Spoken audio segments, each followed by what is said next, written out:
Congressman at the forefront of the UAP hearing, U.S. Representative Tim Burchett from Tennessee. In your view, what is the government's motive for a lack of transparency on UAPs? That's a good question.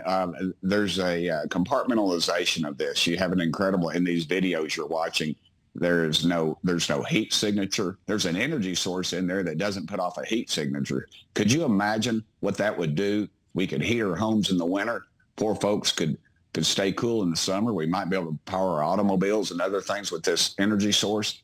Yet it's, to me, there's something else aloof, ma'am. And it's generally in Washington, D.C., it's about greed, it's about power, and it's about control. You know, they denied that the Tic Tac videos even existed. They denied they even existed, and then they were leaked, and they said they were fakes. And then they had the audio of the pilots, and they turned out to be some of the best pilots in the world.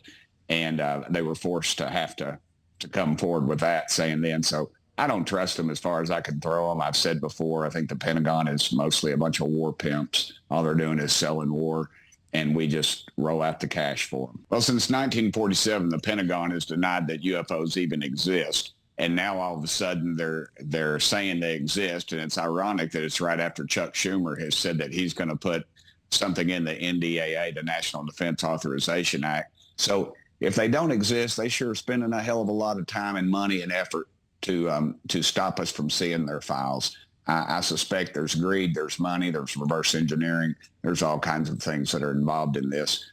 And until we get some transparency, we'll never get to the bottom of it. You've been saying, just bring me transparency. So what do you think the important next step is? What concrete step do you want to see? I would like to see the files released to the American public. You know, you're talking about in Washington, D.C., that won't even release the Kennedy assassination files. Nobody's even alive in any of those that dealt with that assassination or that was involved in it. Yet with these UFOs, it's almost a weekly occurrence. I talk to pilots all the time. We're blocked from talking to pilots.